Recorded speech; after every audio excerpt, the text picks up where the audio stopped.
boss, meron tayo ngayon troubleshoot na Rossi 150 mga boss, Raider type bossing.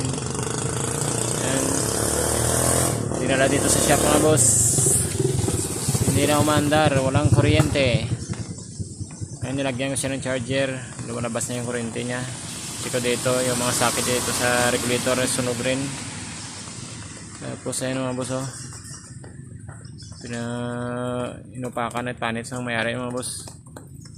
Yan, binuksan ko dito sa ilalim kasi wala nang lumalabas na kuryente dito sa socket niya mga boss.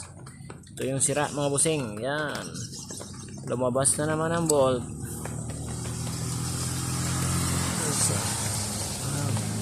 Ubos siya haluga.